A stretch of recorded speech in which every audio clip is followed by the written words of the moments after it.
जम्मू कश्मीर के किश्तवाड़ में बादल फटने से हाहाकार मच गया। उत्तरकाशी के धराली जैसा आपदा यहाँ भी आया और सब कुछ तबाह हो गया।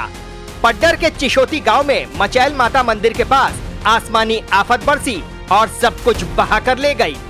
दरअसल मचैल माता मंदिर के पास धार्मिक यात्रा में शामिल होने के लिए श्रद्धालुओं की भीड़ उमड़ी थी, लेकिन तभी बादल फटा और श्रद्धालु इसकी चपेट में आ गए। बादल फटने की घटना के बाद सेना के जवान भी लापता बताए जा रहे हैं। उधर इस घटना के बाद रेस्क्यू ऑपरेशन शुरू किया गया, कई लोगों को सुरक्षित निकाला गया। देखिए, मैं आपसे एक बताऊं आपसे कि बहुत दुखद की खबर है। ये जो क्लाउड बर्स्ट है, ये अब एक रूटीन जैसा हो गया है पहाड़ी इलाकों में हमारे। उत्तराखंड हो, वहाँ भी आपने देखा कितना नुकसान हुआ था। पिछले साल रामबन में भी हुआ और इस दफ़ा अब मचैल यात्रा जहाँ होती है उस मंदिर के सामने हुआ है और लाखों लोग इस यात्रा में जाते हैं।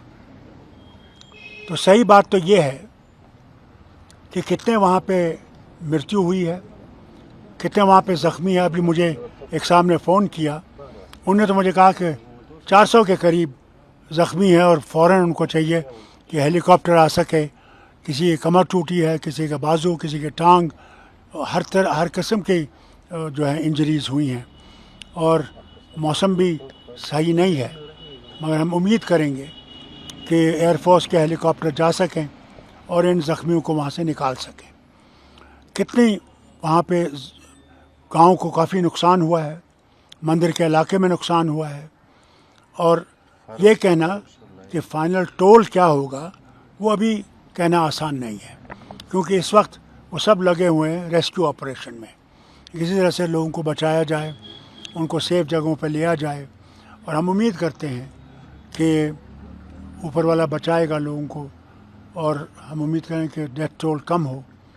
मगर सही खबर आपको मैं समझता हूँ 2-3 घंटों के बाद आएगी, क्योंकि इस वक्त सारे वो वहाँ के गांव के लोग, वहाँ पे जितने भी बाकी अफसर लोग और बाकी मदद करने वाले हैं वो लगे हुए हैं बचाने में और मैं उम्मीद करता हूँ कि इनकी मदद से काफ़ी लोग बच जाएंगे। देखिए, पहले मैं तो आपको ये बताऊँ कि ये जो ग्लोबल वार्मिंग का मामला है, मैं गुजारिश करूँगा वज़ीर आज़म से कि इसको ज़रा गंभीर से लिया जाए, क्योंकि ये पहाड़ी इलाकों में अब बहुत कॉमन हो गया है और इससे बचाने के लिए कोई ना कोई रास्ता ढूंढना पड़ेगा।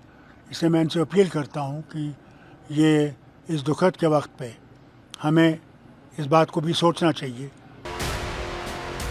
बादल फटने की घटना के बाद इलाके में हाहाकार मच गया। आशंका जताई जा रही है कि इलाके में भारी नुकसान हुआ है। अभी पिछले महीने हिमाचल के मंडी में बादल फटने से भारी तबाही मची, कई लोगों की मौत हो गई। इसके बाद 5 अगस्त को उत्तरकाशी के धराली में सैलाब आया, जिसमें कई लोग हताहत हो गए और किश्तवाड़ में ये तबाही आई है। सवाल उठता है कि आखिर बादल फटता कैसे है? अचानक कैसे फट जाता है बादल? पहाड़ों में अक्सर बादल फटने की घटनाएं होती हैं, जब गर्म हवा जमीन से बादलों की ओर उठती है और बारिश की बूंदों को ऊपर ले जाती है। इससे बारिश ठीक से नहीं हो पाती और बादलों में बहुत ज्यादा नमी जमा हो जाती है। वहीं जब ऊपर की ओर जाने वाली हवा कमजोर हो जाती है, तब बादल में जमा सारा पानी एक साथ बहुत तेजी से नीचे गिरता है और इसी घटना को बादल का फटना कहा जाता है। बादल का फटना या क्लाउड बर्स्ट का मतलब बहुत कम समय में एक सीमित दायरे में अचानक बहुत भारी बारिश होना है। मौसम विज्ञान विभाग के मुताबिक अगर किसी एक इलाके में 20 से 30 वर्ग किलोमीटर दायरे में 1 घंटे में 100 मिलीमीटर बारिश होती है तो उसे बादल का फटना कहा जाता है। जम्मू कश्मीर के किश्तवाड़ में यही हुआ है। अचानक बादल फटा और सब कुछ बहा ले गया। कई जिंदगी इस सैलाब में बह गई और दब गई। Team news watch India.